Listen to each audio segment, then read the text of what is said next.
practice wasn't televised, but that didn't stop the impact. Here's where things stand. If you're into the real story and all the messy twists they don't show on highlight reels, go ahead and subscribe. And if you're sticking around to see how this Browns QB chaos plays out, you should definitely be subscribed. Sanders consistently shredded the first-team defense in practice drills, 7 for 8 with perfect pocket reads, no turnovers, and crisp timing, even under pressure from elite edge rushers. Joe Flacco continues his veteran grind, finding short to intermediate targets reliably. But nothing explosive, no big throws in tight windows, and his deep ball looked inconsistent under duress. Dillon Gabriel flashed twice in simulated clutch reps, including a clean run option read and a tight fade route, but his height and release point betrayed him. There were 2 almost interceptions on misreads, including an ill-timed pick-six early in the day. The defensive units, especially Mason Graham and Marcus Slayer, looked comfortable and launching themselves at each quarterback like it was a playoff scrimmage established the Browns' ideal template. Let the defense win. Shelter the quarterback. Yet Sanders, time after time, gave his offense positive plays in spite of that pressure. It's stirring growing frustration among fans and insiders. Shedeur has thrown bombs in controlled drills, delivered sideline fades in tight coverage, and shown footwork and anticipation reminiscent of veterans who've earned their reps. But nearly every snap still goes to Flacco and Gabriel. Everyone is watching the reps. But more importantly, everyone is watching what Shedeur does with them. The message he's sending is crisp. Smart decisions in 2-minute drills, no turnovers, dynamic pocket movement, and quick timing. Even when he wasn't with the first unit, he fluidly scanned coverages, moved defenders with his eyes, and got the ball out under duress. On third downs, he didn't panic. He audible protections, subtly shifted the line, and still made the tight throw. One veteran receiver, visibly impressed, said during a cool-down, "This kid, D2, looked better than our office starters will tomorrow." Management strategy is familiar. Keep it slow and safe.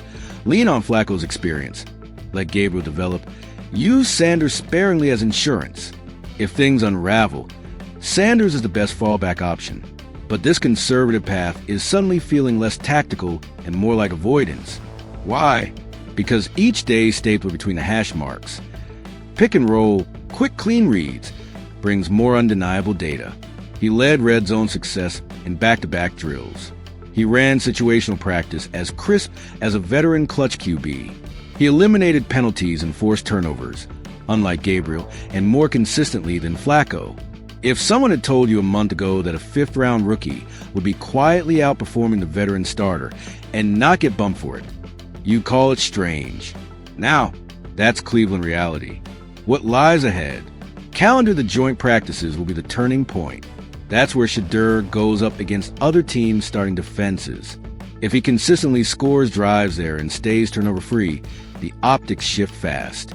American football, the preseason opener will matter too. Who steps in when first-team reps inevitably loosen? Whether the short West Coast route or red zone fade, everything gets scrutinized fast.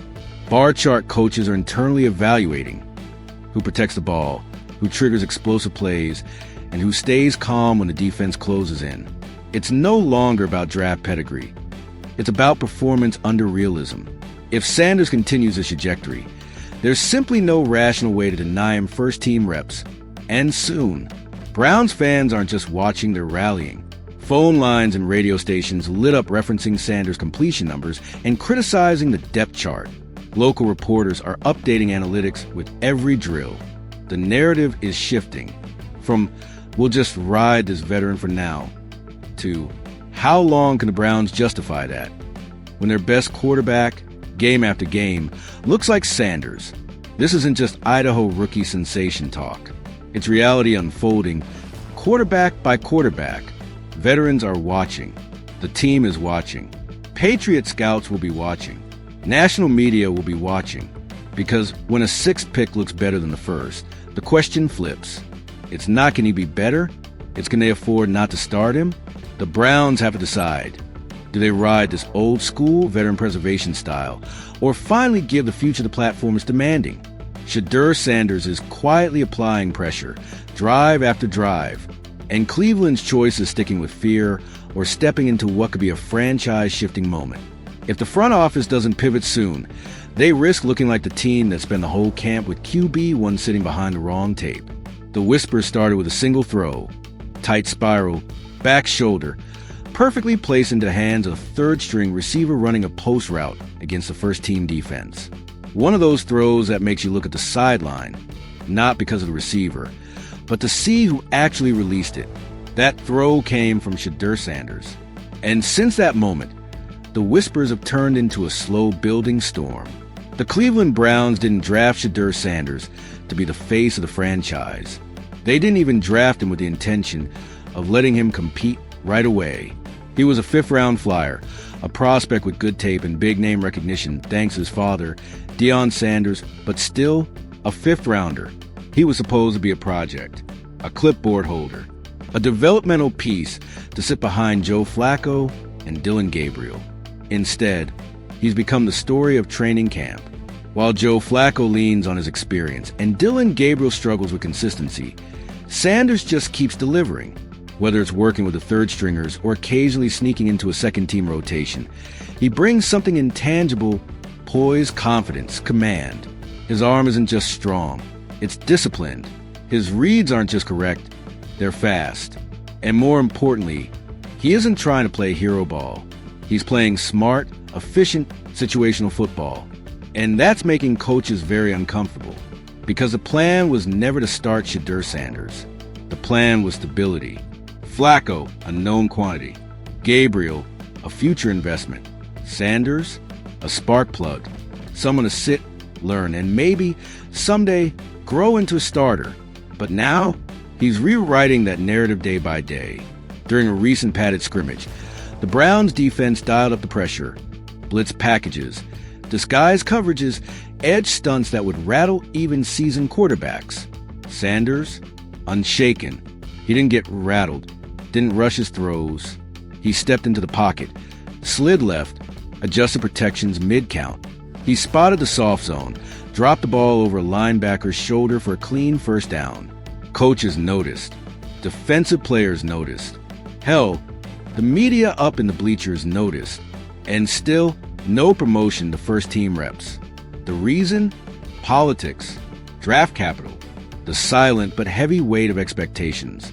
The Brown staff doesn't want to look like they reached on Gabriel in the third round if Sanders, picked 2 rounds later, is clearly outperforming him. It's the oldest tension in football. Admit the mistake early or let it fester until the locker room starts asking the same question fans already are: why isn't the best guy playing? And make no mistake, the players know. Veterans in the locker room aren't blind. They see how a guy throws in warm-ups. They know when a quarterback commands a huddle versus just borrowing it for a drill. Sanders already has buy-in. Multiple defensive players have been overheard praising his anticipation and decision-making. A few young receivers prefer working with him because of how he talks through plays before the snap. He's already building chemistry with teammates he's barely supposed to be on the field with. The biggest difference, though, Sanders plays with stakes. He's not just running drills. He's playing like each rep could be his last. Like he knows he's being evaluated every second he's in the frame. That sense of urgency is exactly what separates camp guys from real game changers. He doesn't waste movement. He doesn't float passes or force reads. He's calm but not passive. He doesn't need to be flashy. He just needs to be right. And he is, consistently. There was a moment in a recent red zone session that summed it all up. Play action, fake handoff, bootleg to the right. A linebacker came screaming off the edge, full sprint.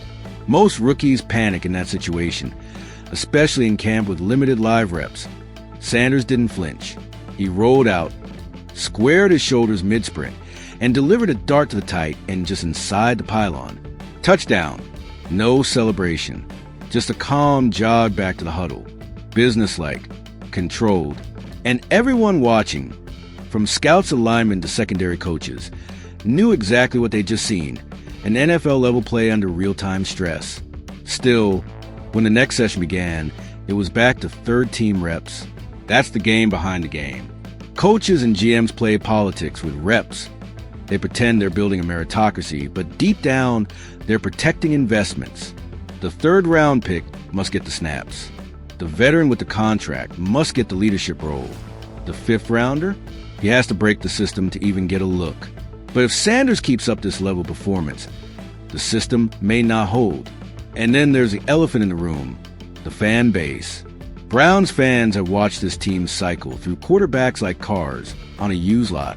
Since 1999, they've seen every prototype fail. Mobile QBs, pocket passers, big-arm gunslingers, efficient game managers. The fan base is desperate not just for stability, but for electricity, for someone they can believe in. Sanders brings that. He has the name, the swagger, the ability, and now he has the production. If he starts shining in joint practices and preseason games, the calls will be too loud to ignore. Already, clips of his passes are going viral. Fans are tracking every stat, every throw, every rep. He's become the most talked about rookie not just in Cleveland, but across the league. And yet he stays humble. When asked about the depth chart, Sanders says all the right things. He praises Flacco's leadership. He calls Gabriel a brother in the room. He thanks the coaches for pushing me to grow. But make no mistake, he knows what's happening. He's playing chess, waiting, watching, knowing that his opportunity is coming. And when it does, he won't just be ready, he'll take it. That's the thing about quarterbacks. You can't fake leadership. You can't coach poise. You either have it or you don't. And Shedeur Sanders, he has it. It's not about one practice or one highlight throw. It's about how he keeps stacking good days, how he keeps responding to pressure, how he doesn't let frustration leak into his play. That kind of composure isn't normal for a rookie, especially one who's been deliberately held back from showing his full capabilities. But pressure builds, reps reveal, and games don't lie. The moment Shedeur gets real first-team action against another defense, under real lights, that's when we'll see if the Browns front office has the guts to admit what the field is already showing. The future has arrived, and it's not wearing number 7 or number 15. It's number 2. Just give him the ball, let him lead, and watch what happens next. You can feel the tension in the air before practice even starts. It's day 9 of training camp, and somehow, despite all the buzz, all the stats, and all the sideline whispers, Shedeur Sanders still isn't taking first-team reps. The veterans see it. The coaches feel it. The reporters can't stop writing around it. Every spiral he throws, every perfectly timed out route, every quiet but undeniable moment of leadership, it all builds to a question the Brown staff is clearly trying to delay answering. How much longer can they keep this guy off the field? But Shedeur doesn't say a word. Not a complaint. Not a smirk. He laces up, grabs a playbook, and walks the practice field like he's QB1, even if the jersey rotation says otherwise. There's something unshakable about him. He doesn't carry the weight of a rookie, and certainly not the energy of a fifth-round pick. It's not arrogance. It's purpose. He plays every rep like he's riding the resume of a future franchise cornerstone, and lately, those reps are impossible to ignore. He starts the day throwing to the second-team unit. Again, doesn't matter. 5 plays in, he finds a backup tight end on a timing route. Ball out before the cut, hits him right between the numbers. The throw doesn't just complete the play. It silences a defensive coach mid-sentence. Later, in a red zone drill, the pocket collapses around him. He doesn't panic. 2 quick steps to the right, eyes still downfield, then a dart into the back corner of the end zone. Touchdown. The safety just shakes his head. That's the thing about Shedeur. He doesn't do backflips or fist pumps. He walks off like it was supposed to happen. And maybe, just maybe, it was. Meanwhile, Dillon Gabriel's struggling. Again. Today. It's another high throw on a crossing route that sails just far enough to tip into the hands of a lurking linebacker. Pick 6. The crowd doesn't even groan. They're used to it now. It's not that Gabriel is bad. He just looks like what he is. A young QB with a learning curve, still trying to catch up to the speed of the pro game. The problem? He was drafted 2 rounds earlier. And in Cleveland, that's currency. That's reputation.